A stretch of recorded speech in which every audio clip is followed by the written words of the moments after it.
श्री हरि विष्णु भगवान की जय। मेरे प्यारे भक्तगणों और माताओं बहनों, आज हम आपको माघ पूर्णिमा की एक ऐसी पावन और चमत्कारी कथा सुनाने जा रहे हैं जिसे सुनने मात्र से सूनी गोद भी भर जाती है और यमराज के पास गए प्राण भी वापस लौट आते हैं। यह कथा है एक माँ के अटूट विश्वास और भगवान विष्णु की कृपा की। तो अपने मन को शांत कर लें और बड़े ही प्रेम और श्रद्धा के साथ इस कथा का रसपान करें। अगर आप चाहते हैं कि भगवान विष्णु की कृपा आपके घर परिवार पर बनी रहे तो जल्दी से वीडियो को लाइक कर दें और कमेंट में जय श्री कृष्ण लिखना ना भूलें। बहुत समय पहले की बात है, हमारे भारतवर्ष में एक बड़े ही प्रतापी राजा राज्य करते थे। राजा का नाम था विक्रमादित्य। राजा विक्रमादित्य का नाम सुनते ही प्रजा के चेहरे पर मुस्कान आ जाती थी। वह जितने वीर थे उतने ही दयालु और धर्म को मानने वाले थे। उनके राज्य में शेर और बकरी एक ही घाट पर पानी पीते थे, यानी किसी को किसी से कोई बैर नहीं था। धन धान की कोई कमी नहीं थी। प्रजा बहुत ही खुशहाल थी। राजा विक्रमादित्य की धर्म पत्नी थी रानी सुलेखा। रानी सुलेखा साक्षात देवी लक्ष्मी का स्वरूप लगती थी। उनका मन भी बहुत कोमल था। वह रोज पूजा पाठ करती, दान पुण्य करती थी और गरीबों की मदद करती थी। देखने को लगता कि इस राजा और रानी के पास दुनिया भर की हर खुशी है। इसके जीवन में तो कोई दुख का नामो निशान ही नहीं है। लेकिन मेरे प्यारे दर्शकों, कहते हैं ना कि दिया सब जगह उजाला देता है, लेकिन उसके नीचे ही सबसे ज्यादा अंधेरा होता है। बाहर से खुश दिखने वाले राजा विक्रमादित्य और रानी सुलेखा के दिल में एक बहुत ही बड़ा गहरा घाव था। एक ऐसा दुख जो उन्हें दिन रात सताता रहता था। वह दुख था संतान न होने का। महल बहुत विशाल था। दीवारों पर सोने चांदी की नक्काशी थी, लेकिन उस महल में किसी बच्चे की किलकारी नहीं गूंजती थी। रानी सुलेखा जब भी अपने महल के झरोखे से बाहर देखती और किसी गरीब माँ को अपने बच्चे को गोद में खिलाते हुए देखती तो उनकी आंखों से आंसू झलक पड़ते। उन्हें लगता कि यह राजपाट, यह हीरा मोती सब बेकार है अगर मुझे माँ कहने वाला ही कोई नहीं है। राजा विक्रमादित्य भी जब सभा में बैठते तो उनकी नजर सिंहासन के पास खाली जगह पर जाती। वह सोचते कि मेरे बाद इस सिंहासन पर कौन बैठेगा, मेरा नाम आगे कौन बढ़ाएगा। धीरे धीरे यह चिंता राजा और रानी को अंदर ही अंदर खाने लगी। जो महल कभी खुशियों से भरा रहता, अब वहाँ एक अजीब सी खामोशी छाने लगी। मेरे प्यारे भक्त गणों, संतान का सुख न होना क्या होता है यह वही समझ सकता है जिस पर यह बीतती है। रानी सुलेखा ने कितने व्रत किए, कितने ही तीर्थ स्थल किए, साधु संतों की सेवा की, लेकिन उनकी गोद सूनी की सूनी ही रही। कई साल ऐसे ही बीत गए। जवानी ढलने लगी और उम्मीद की किरण भी धुंधली पड़ने लगी। लेकिन कहते हैं ना कि जब सारे दरवाजे बंद हो जाते हैं तब भगवान अपनी कृपा का एक नया दरवाजा खोल देते हैं। राजा और रानी के भाग्य में भी कुछ ऐसा ही लिखा था। बस जरूरत थी तो बस एक सच्चे विश्वास की, और वह विश्वास कैसे जागृत हुआ यह हम सब आगे जानेंगे। तो प्रिय दर्शकों, जैसा कि मैंने आपको बताया, राजा और रानी का जीवन महलों में होकर भी वीरान था। एक दिन की बात है, रानी सुलेखा अपने कक्ष में बैठी रो रही थी। उनकी आंखों से आंसू रुकने का नाम ही नहीं ले रहे थे। राजा अपनी पत्नी को इस तरह रोता हुआ देखकर बहुत ही दुखी हुए। उन्होंने अपनी पत्नी के पास बैठकर बड़े प्यार से उनके सिर पर हाथ फेरा और कहा, महारानी धैर्य रखो, ईश्वर की लीला वही जानता है। हम मनुष्य के हाथों में तो सिर्फ कर्म करना ही रखा है। रानी सुलेखा ने भीगी पलकों से राजा की ओर देखा और रोते हुए बोली, महाराज अब और धैर्य नहीं रखा जाता। यह सूनापन मुझे काटता है। मुझे लगता है कि हमारे पिछले जन्मों का कोई पाप हमारे आड़े आ रहा है। आप ही बताइए हम क्या करें? क्या यह मेरा जीवन बिना संतान के ही बीत जाएगा? रानी की यह पीड़ा सुनकर राजा विक्रमादित्य ने एक बड़ा ही कठोर निर्णय लिया। उन्होंने कहा, रानी तुम ठीक कहती हो। महलों की सुख सुविधाओं में रहकर शायद हमें ईश्वर की वो कृपा न मिले। चलो हम वन की ओर चलते हैं। सुना है कि जंगल में बड़े बड़े तपस्वी और साधु संत रहते हैं। क्या पता किसी सिद्ध महात्मा के आशीर्वाद से हमारा दुर्भाग्य सौभाग्य में बदल जाए। राजा की यह बात सुनकर रानी के मन में एक नई उम्मीद की किरण जाग उठी। अगले ही दिन राजा विक्रमादित्य और रानी सुलेखा ने अपने राजसी वस्त्रों का त्याग तो नहीं किया, लेकिन मन से सारे सुखों का मोह छोड़ दिया। उन्होंने अपने मंत्रियों को राज्य का भार सौंपा और एक साधारण रथ में बैठकर वन की ओर चल पड़े। यह यात्रा आसान नहीं थी। जो पांव कभी मखमल के गद्दे पर चलते थे, आज वे ऊबड़ खाबड़ रास्ते से होकर गुजर रहे थे। लेकिन मन में संतान प्राप्ति की जो आस थी उन्हें थकने नहीं दे रही थी। चलते चलते वे घने जंगल में पहुंचे। वहाँ का वातावरण बड़ा ही दिव्य था। पक्षियों की चहचहाहट और दूर से आती हुई वेदों की ध्वनि मन को शांति दे रही थी। ऐसा लग रहा था मानो साक्षात वैकुंठ धरती पर उतर आया हो। वहां एक आश्रम दिखाई दिया। वह आश्रम किसी और का नहीं बल्कि महान तपस्वी ऋषि अत्रिक का था।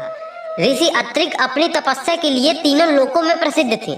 मेरे प्यारे भक्तगणों, संतों का दर्शन ही अपने आप में एक आधा तीर्थ होता है।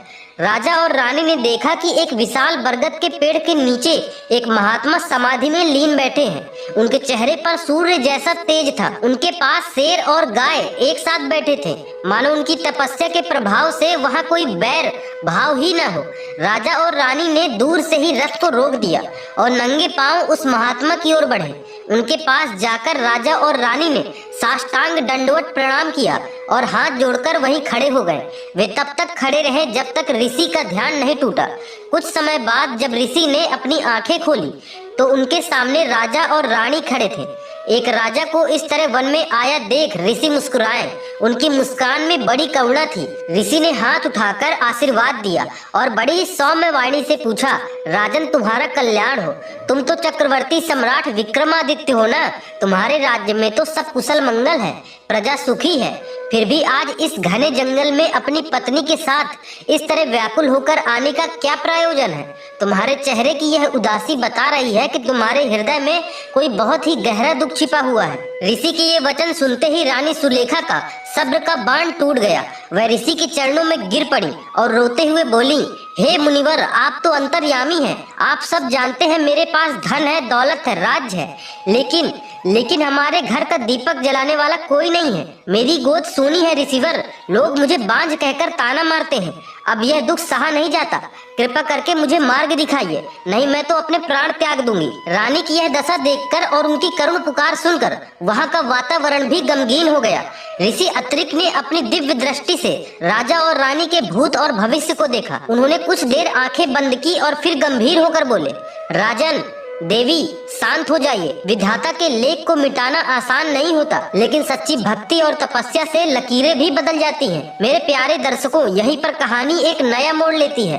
ऋषि ने राजा और रानी को जो उपाय बताया वो बहुत ही विशेष था, लेकिन ऋषि ने क्या कहा और क्या उस उपाय से उनकी सूनी गोद भर पाएगी, यह सब हम आगे जानेंगे। अगर आप भी चाहते हैं कि आपकी मनोकामना पूरी हो तो कथा को सुनते सुनते ही मन में ओम नमो भगवते वासुदेवाय का जाप करते रहें। अब आगे ऋषि ने कहा, राजन, तुम्हारे भाग्य में पुत्र सुख तो है, लेकिन उसमें एक बहुत बड़ी बाधा भी है।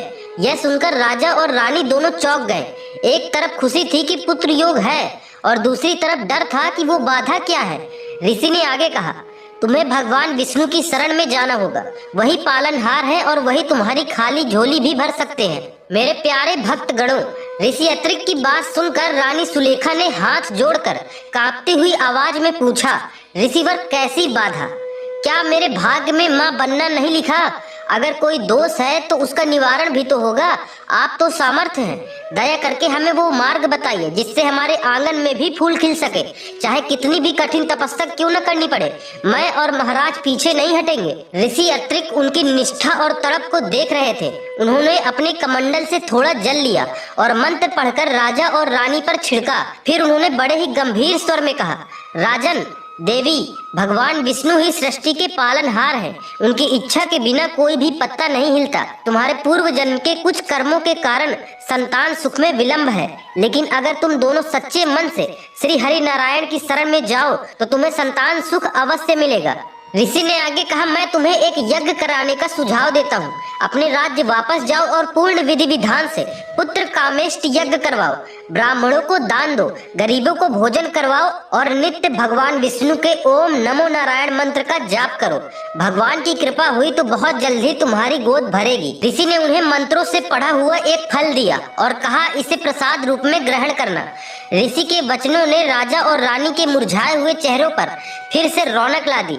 उन्हें लगा जैसे अंधेरे में किसी ने दीपक जला दिया हो। उन्होंने ऋषि के चरण स्पर्श किए और उनका आशीर्वाद लिया और जय श्री हरि का उद्घोष करते हुए अपने राज्य वापस लौट पड़े। मेरे प्यारे दर्शकों, जब इंसान के मन में विश्वास होता है तो उसका चेहरा भी बदल जाता है। जब राजा रानी वन में गए थे तो एकदम भारी थे, मन उदास था, लेकिन अब वे वापस लौट रहे थे तो उनके रथ के पहिए मानो हवा से बातें कर रहे थे। महल में पहुंचते ही राजा ने ऋषि के आदेशानुसार यज्ञ की तैयारियां शुरू कर दी।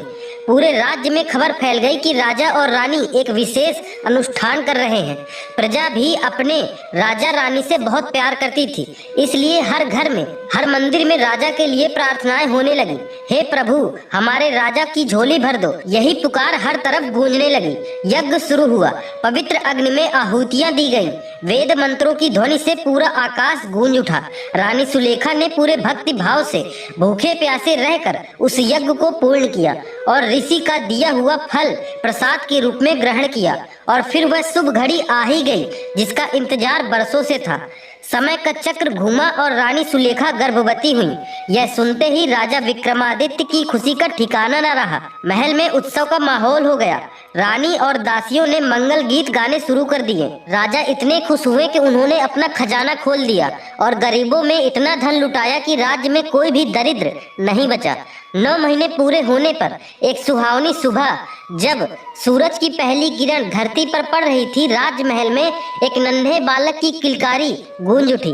वह आवाज राजा और रानी के लिए किसी वीणा के संगीत से कम नहीं थी। दासियों ने दौड़ते हुए राजा को खबर दी, महाराज बधाई हो, आपको पुत्र रत्न की प्राप्ति हुई है। राजा विक्रमादित्य नंगे पांव ही रानी की ओर दौड़े। जब उन्होंने उस फूल से कोमल बच्चे को देखा तो उनकी आंखों से झरझर आंसू बह निकले। यह आंसू दुख के नहीं, परम आनंद के थे। बच्चे का मुख चंद्रमा जैसा सुंदर था, उसकी आंखें कमल जैसे बड़ी बड़ी थी। ऐसा लगता था साक्षात भगवान विष्णु ने ही बाल रूप में उनके घर में अवतार लिया हो। पूरे नगर को सजाया गया, घी के दिए जलाए गए, ढोल नगाड़े बजने लगे, लोग नाचने गाने लगे। हर कोई कह रहा था भगवान ने सुन ली, हमारे राजा का वंश चल पड़ा।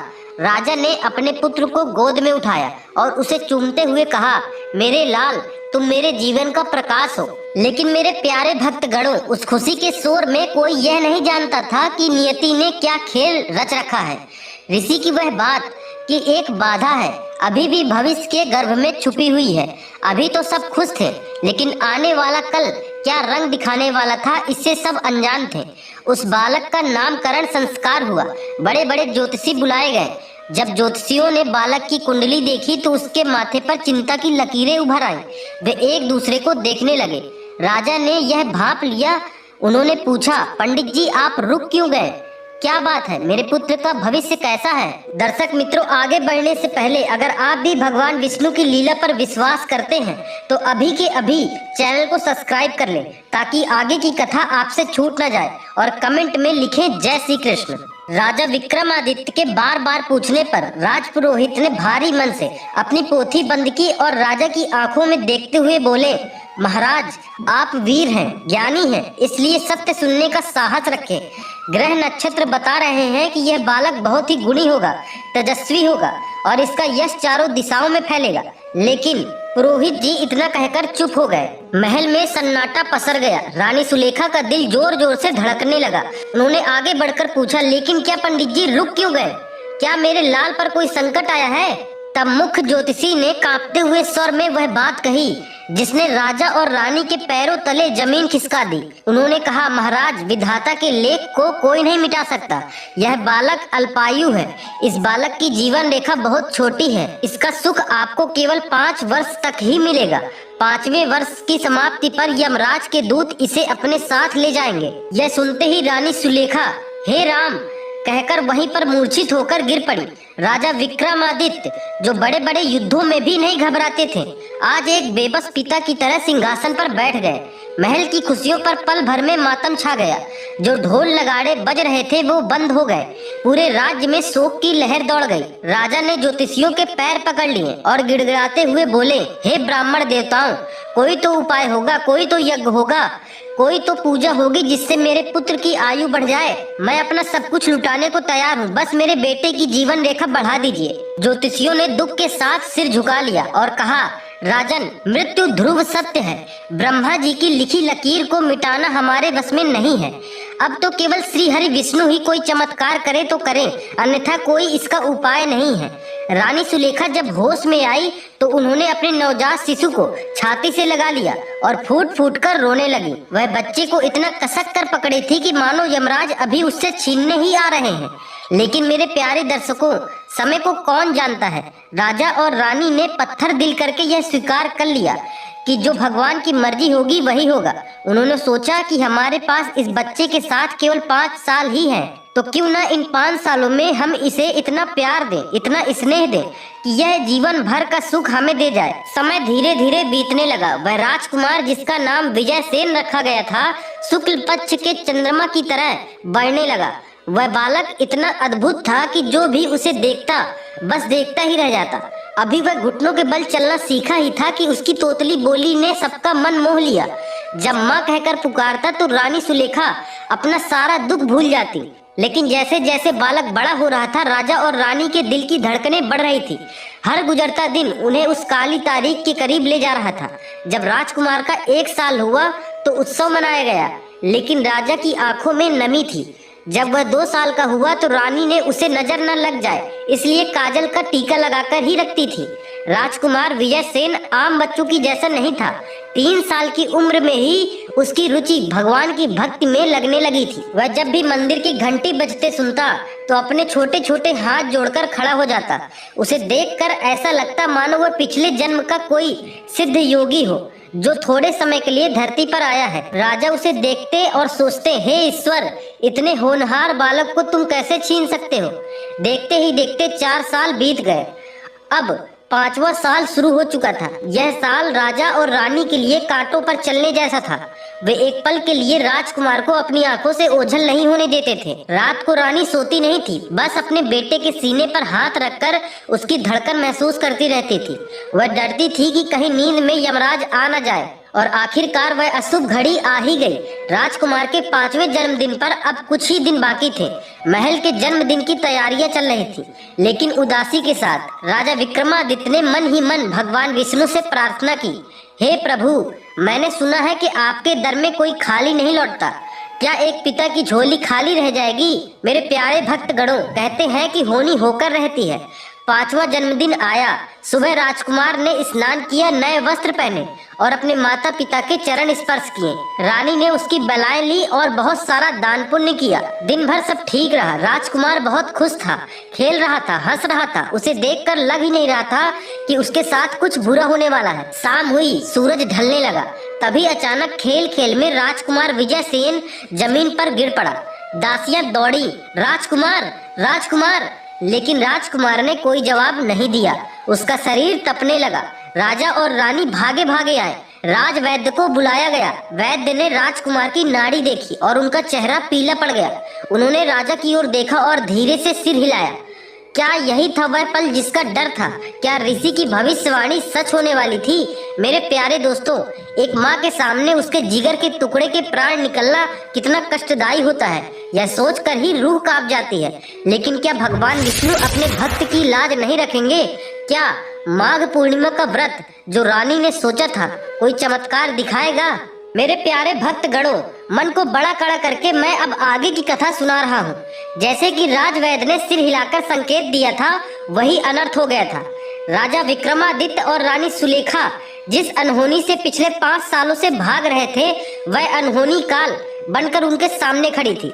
राजकुमार विजय सेन जो अभी कुछ पल पहले हंस खेल रहा था, उसका कोमल शरीर अब शांत पड़ा था।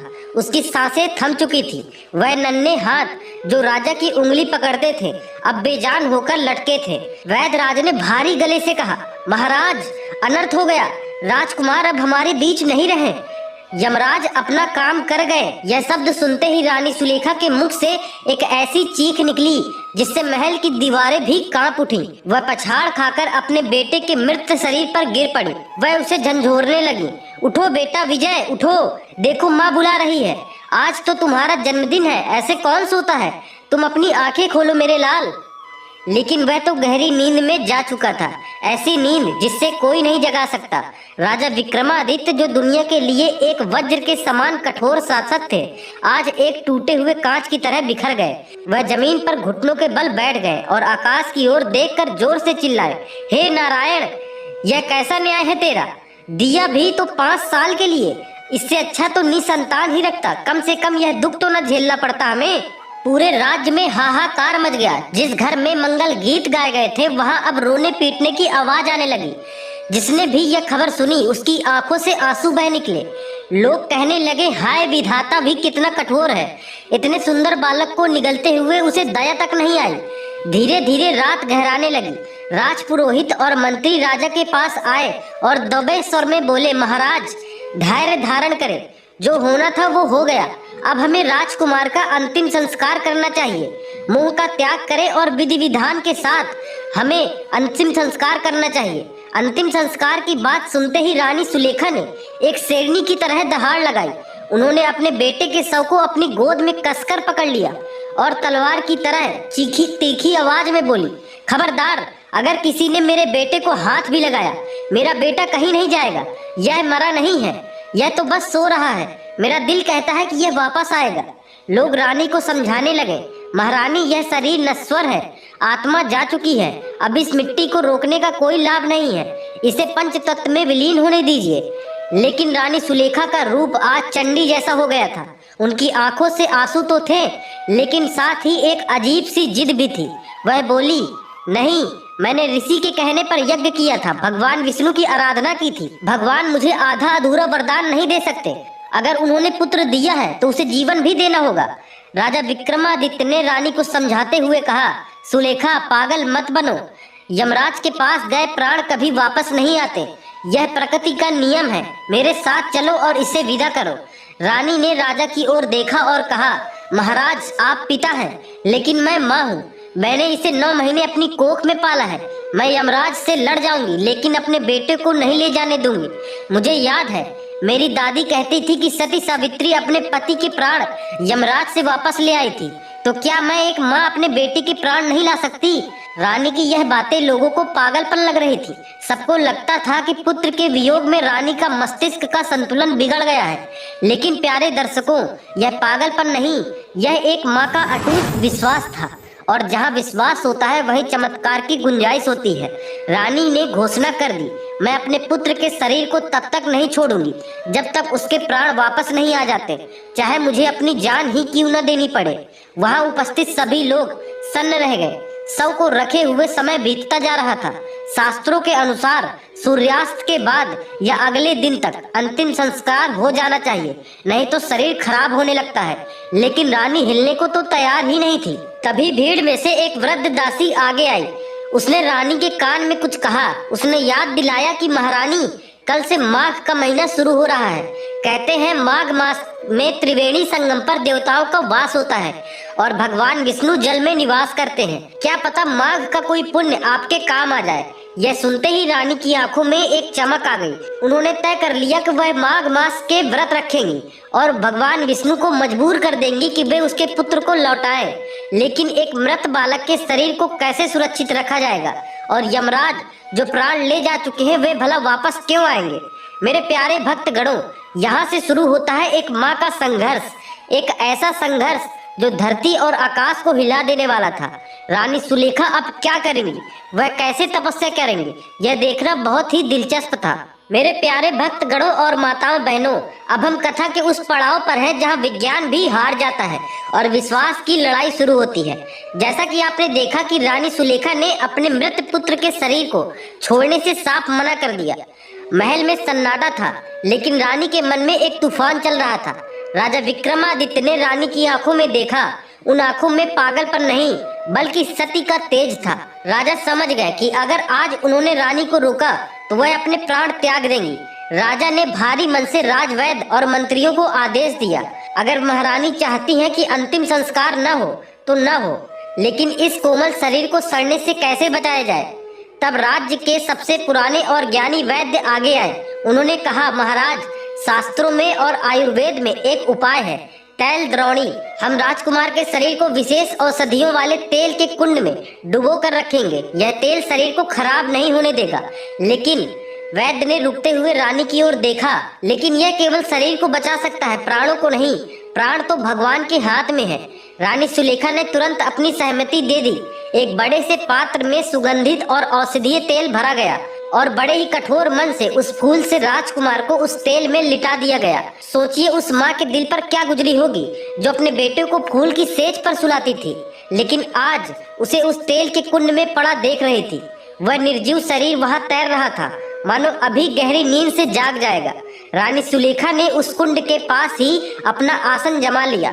उन्होंने राजा और प्रजा के सामने एक भीषण प्रतिज्ञा ली। उन्होंने कहा, कल से पवित्र माघ मास का आरंभ हो रहा है। मैं पूरे 1 महीने तक अन्न का दाना ग्रहण नहीं करूंगी, केवल चरणामृत लूंगी। मैं रोज ब्रह्म मुहूर्त में यानी सूर्य जगने से पहले ठंडे जल से स्नान करूंगी और भगवान विष्णु की आराधना करूंगी। अगर माघ पूर्णिमा तक मेरे प्रभु ने मेरे बेटे को नहीं लौटाया तो मैं इसी तेल द्रोणी में अपना प्राण त्याग दूंगी। मेरे प्यारे दर्शकों, रानी का संकल्प सुनकर देवता भी कांप उठे। माघ का महीना और वो कड़ाके की ठंड, जब रजाई से निकलने का मन नहीं करता, उस समय रानी ने ठंडे पानी से नहाने का व्रत लिया था। अगले दिन सुबह हुई, अभी तारे छिप भी नहीं पाए थे। कड़ाके की सर्दी थी, हवा हड्डियों को कपा रही थी। रानी सुलेखा उठी। उन्होंने अपने राजसी वस्त्र, गहने, जेवर सब उतार दिए और एक साधारण तपस्विनी के कपड़े पहन लिए। वह नंगे पांव महल के सरोवर की ओर चल पड़ी।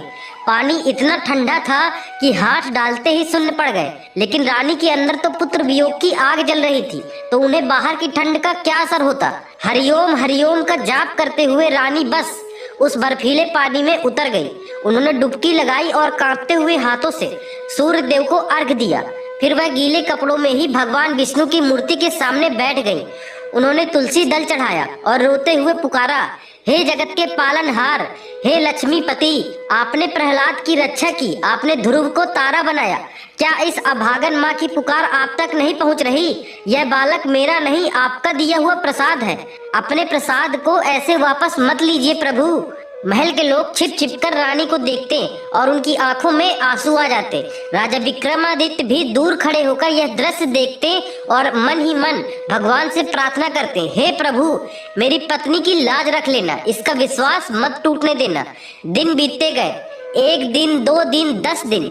रानी का शरीर सूख कर कांटा हो गया, चेहरे का रंग फीका पड़ गया, लेकिन आंखों की चमक और बढ़ गई। वह दिन रात बस नारायण नारायण रटती रहती। उधर राजकुमार का शरीर तेल में सुरक्षित था, लेकिन उसमें हलचल का कोई भी नामो निशान नहीं था। देखते ही देखते 15 दिन बीत गए। माघ का आधा महीना खत्म हो चुका था। लोगों को लगने लगा कि अब कुछ भी नहीं होगा, रानी व्यर्थ ही अपने प्राण दे देगी। यमराज के घर से आज तक कौन वापस आया है? राजा के मंत्रियों ने राजा को समझाया, महाराज महारानी को रोकिए, कहीं पुत्र के साथ साथ हम रानी को भी न खो दे। लेकिन राजा जानते थे कि यह पीछे हटने का रास्ता बंद हो चुका है। यह आर पार की लड़ाई थी। तभी माघ मास की एक अंधेरी रात को जब रानी पूजा में लीन थी, उन्हें एक अजीब सा एहसास हुआ। मंदिर में जल रहा अखंड दीपक अचानक जोर से फड़फड़ाने लगा। हवा का एक तेज झोंका आया और पूरे महल में एक दिव्य सुगंध फैल गई। यह सुगंध फूलों की नहीं थी, यह चंदन और तुलसी की मिली जुली महक थी। रानी ने अपनी आंखें खोली। क्या यह भगवान का कोई संकेत था या यह रानी का कोई भ्रम था? क्या भगवान विष्णु पधारे थे या यमराज रानी की परीक्षा लेने आए थे? भक्तों, तपस्या जब अपनी चरम सीमा पर होती है तभी ईश्वर की परीक्षा भी कठिन हो जाती है। रानी सुलेखा के साथ अब कुछ ऐसा घटने वाला था जो न किसी ने सोचा था और ना ही कभी देखा था। मेरे प्यारे भक्तगणों, उस रात जो दिव्य सुगंध महलों में फैली थी वह कोई भ्रम नहीं थी, वह संकेत था कि रानी की पुकार अब ऊपर वाले तक पहुंच चुकी है।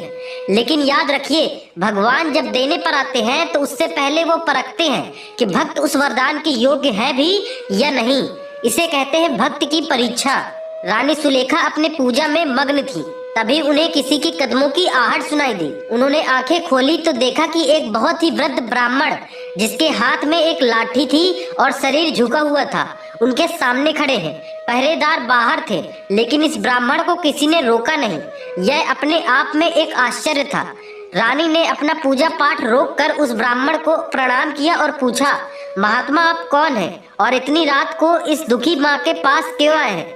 उस ब्राह्मण ने अपनी सफेद दाढ़ी पर हाथ फेरा और बड़े रूखे स्वभाव से कहा, रानी सुलेखा, मैं एक पथिक हूँ। मैंने तुम्हारी जिद के बारे में सुना तो मुझसे रहा नहीं गया। मैं तुम्हें समझाने आया हूँ। तुम यह एक अनर्थ कर रही हो। पंच तत्व का शरीर जो अब तक राख बन जाना चाहिए था, तुम उसे तेल में रखकर प्रकृति का अपमान कर रही हो। रानी ने विनम्रता से कहा, प्रियवर, यह अपमान नहीं, यह मेरा विश्वास है। मुझे नारायण पर भरोसा है। ब्राह्मण जोर से हंसे। विश्वास? इसे विश्वास नहीं पागलपन कहते हैं पगली। अरे जो फल पेड़ से टूट गया वह दोबारा थोड़ी जुड़ सकता है। जो दीपक बुझ गया उसकी लौ दोबारा वापस आ सकती है क्या? यमराज जिसे ले गए उसे तो स्वयं ब्रह्मा भी नहीं लौटा सकते। तुम क्यों अपने शरीर को कष्ट दे रही हो? जाओ उस बालक का अंतिम संस्कार करो और अपना जीवन जियो। ब्राह्मण की बातें बहुत तीखी थीं। वह रानी के विश्वास को डगमगाना चाहते थे। वह देखना चाहते थे कि क्या रानी तर्कों के आगे झुक जाएगी। लेकिन रानी सुलेखा तो चट्टान की तरह अडिग थी। उनके आंखों में आंसू जरूर थे लेकिन वाणी में कंपन नहीं था। उन्होंने हाथ जोड़कर लेकिन दृढ़ता से कहा, हे ब्राह्मण देव, आप ज्ञानी हैं, शास्त्रों के ज्ञाता हैं, लेकिन शायद आपने प्रेम और भक्ति की शक्ति को नहीं जाना। मीरा ने विष पिया तो वह अमृत बन गया। प्रहलाद को आग नहीं जला सकी। नियम मनुष्यों के लिए होते हैं, मेरे नारायण के लिए नहीं। वे चाहे तो पत्थर में भी प्राण डाल सकते हैं। रानी ने आगे कहा, और सुनिए महाराज, अगर माघ पूर्णिमा तक मेरे प्रभु नहीं आए तो मैं इसी तेल की द्रोणी में समा जाऊंगी। फिर आप चाहे जो कहिएगा, लेकिन जब तक मेरे शरीर में सांस है मेरा विश्वास नहीं टूटेगा। रानी का यह उत्तर सुनकर उस वृद्ध ब्राह्मण के चेहरे के भाव बदल गए। जो कठोरता थी वह अचानक कोमलता में बदल गई। उनकी आंखों में एक दिव्य चमक आ गई। उन्होंने मंद मंद मुस्कुराते हुए कहा, धन्य हो देवी, धन्य है तुम्हारी ममता और धन्य है तुम्हारी भक्ति। सोना आग में तप कर ही कुंदन बनता है। तुम्हारी परीक्षा पूरी हुई। इतना कहकर जैसे ही रानी ने उनके चरण छूने के लिए सिर झुकाया और फिर ऊपर देखा तो वहाँ कोई नहीं था, न कोई वृद्ध ब्राह्मण और न उनकी लाठी। बस वही दिव्य सुगंध हवा में तैर रही थी। रानी समझ गई कि ये कोई साधारण ब्राह्मण नहीं थे। या तो ये स्वयं प्रभु की माया थी या कोई देवदूत थे जो उन्हें डराने नहीं बल्कि उनका संकल्प और पक्का कराने आए थे। इस घटना ने रानी के अंदर एक नई ऊर्जा भर दी। उन्हें लगा कि भगवान उनके आसपास ही हैं। अब माघ का महीना खत्म होने वाला था। धीरे धीरे दिन बीतते गए। रानी का शरीर अब बहुत कमजोर हो चुका था। उनसे खड़ा भी नहीं हुआ जा रहा था, लेकिन उनकी जुबान पर बस एक ही रट थी, नारायण नारायण। और फिर वह दिन आ ही गया, माघ पूर्णिमा, वह अंतिम दिन जो फैसला करने वाला था। सुबह होने वाली थी। आज माघ का आखिरी स्नान था। रानी ने अपनी दासियों से कहा, मुझे सहारा देकर सरोवर तक ले चलो। आज या तो मेरा बेटा घर वापस आएगा या तो मैं उसके पास जाऊंगी। पूरा राज्य उस दिन सरोवर के किनारे इकट्ठा हो गया। राजा, मंत्री, प्रजा, सबकी सांसें थमी हुई थी। उधर तेल की द्रोणी में लेटे हुए राजकुमार के चेहरे पर एक अजीब सी शांति थी। क्या आज माघ पूर्णिमा का चांद कोई चमत्कार लेकर आएगा? क्या यमराज को अपनी पकड़ ढीली करनी पड़ेगी या फिर राजा विक्रमादित्य आज अपनी पत्नी और बेटे दोनों को खो देंगे? मेरे प्यारे दर्शकों, अब हम कहानी के सबसे रोमांचक और भावुक हिस्से की ओर बढ़ रहे हैं। दिल थाम कर बैठिए क्योंकि आगे जो होने वाला है वह आपके रोंगटे तक खड़े कर देगा। अगर आपको भी लगता है कि भगवान अपने भक्त की लाज रखेंगे तो कमेंट में जय लक्ष्मी नारायण लिखकर अपनी हाजिरी जरूर लगाइए। बोलिए भक्त वत्सल भगवान की जय। मेरे प्यारे दर्शकों, माघ पूर्णिमा की वह पावन घड़ी आ पहुंची। आकाश में पूरा चांद चमक रहा था और नीचे सरोवर के ठंडे पानी में खड़ी रानी सुलेखा का तप चमक रहा था। रानी ने कांपते हाथों से सूर्य देव को जल चढ़ाया और फिर अपनी आंखें बंद करके भगवान विष्णु का ध्यान किया। रानी ने मन ही मन कहा, हे दीनानाथ, आज मेरी परीक्षा की घड़ी समाप्त हुई। अगर मेरी भक्ति में सच्चाई है, अगर मेरे सतीत्व में बल है और अगर माघ स्नान का कोई भी फल है तो आज मेरी सूनी गोद भी भर दीजिए, अन्यथा यह मेरा अंतिम प्रणाम स्वीकार करें। जैसे ही रानी ने यह प्रार्थना पूरी की और डुबकी लगाकर बाहर निकली, अचानक आकाश से एक दिव्य प्रकाश पुंज सीधा राजमहल की ओर गया। उसी समय महल के अंदर जहां तेल की द्रोणी में राजकुमार विजयसेन का शरीर रखा था वहां एक चमत्कार हुआ। उस शांत पड़े तेल में हलचल हुई। जो शरीर पिछले 1 महीने से निर्जीव पड़ा था उसमें कंपन हुआ और देखते ही देखते राजकुमार विजयसेन ने जोर से अंगड़ाई ली और उठकर बैठ गए। उन्होंने अपनी बड़ी बड़ी आंखें खोली और सबसे पहले पुकारा, माँ माँ, मुझे भूख लगी है। यह आवाज महल के सन्नाटे को चीरती हुई गूंज उठी। वहां खड़ी दासियों को अपनी आंखों और कानों पर विश्वास नहीं हुआ। वे पागलों की तरह दौड़ती हुई सरोवर की तरफ गईं और चिल्लाईं, महारानी, महाराज, गजब हो गया, चमत्कार हो गया, राजकुमार जाग गए, राजकुमार बातें कर रहे हैं। यह सुनते ही रानी सुलेखा, जो अभी पानी से बाहर आ ही रही थी, लड़खड़ा गई। राजा विक्रमादित्य ने उन्हें संभाला। दोनों नंगे पांव गिरते पड़ते महल की ओर भागे। जब वे कच्छ में पहुंचे तो नजारा देखकर उनकी आंखों से आंसू की धारा बह निकली। उनका लाडला बेटा टेल के टब में बैठा मुस्कुरा रहा था। यमराज के पास से मुक्त होकर माघ मास के पुण्य प्रभाव से उसे नया जीवन मिल चुका था। रानी ने दौड़कर अपने बेटे को सीने से लगा लिया। माँ और बेटे का वह मिलन देखकर पत्थर दिल भी पिघल जाए। राजा विक्रमादित्य घुटनों पर बैठ गए और हाथ ऊपर करके रोते हुए बोले, हे नारायण, आपकी लीला अपरंपार है। आज आपने बता दिया कि भक्त के हट के आगे भगवान को भी झुकना पड़ता है। तभी आकाशवाणी हुई, हे राजन, हे देवी सुलेखा, यह तुम्हारे माघ स्नान व्रत और अटूट विश्वास का फल है। माघ मास में जो प्राणी ब्रह्म मुहूर्त में स्नान करता और भगवान विष्णु का पूजन करता है, उसके लिए संसार में कुछ भी दुर्लभ नहीं है। तुम्हारे पुत्र की अकाल मृत्यु का योग कट गया है। अब यह लंबी आयु जिएगा और इसका यश तीनों लोकों में फैलेगा। पूरे राज्य में दिवाली जैसा उत्सव मनाया गया। राजा ने घोषणा करवा दी कि उनके राज्य में हर साल माघ पूर्णिमा का उत्सव धूमधाम से मनाया जाएगा। मेरे प्यारे भक्त गणों, माताओं और बहनों, इस कथा से हमें यही शिक्षा मिलती है कि विश्वास में ही सबसे बड़ी शक्ति होती है। डॉक्टर, वैद्य, हकीम सब जवाब दे सकते हैं, लेकिन जब भगवान की कृपा होती है तो अनहोनी भी होनी में बदल जाती है। माघ पूर्णिमा का व्रत और स्नान हमें सभी पापों से मुक्ति करता है और हमारी मनोकामनाएं पूरी करता है। जैसे भगवान ने रानी सुलेखा की सूनी गोद भरी, जैसे राजा विक्रमादित्य के घर में चिराग जलाया, वैसे ही भगवान श्री हरि विष्णु आप सभी की मनोकामनाएं पूरी करें। आपके घर में भी खुशियों की किलकारियां गूंजें और दुख के बादल हमेशा के लिए छट जाएं।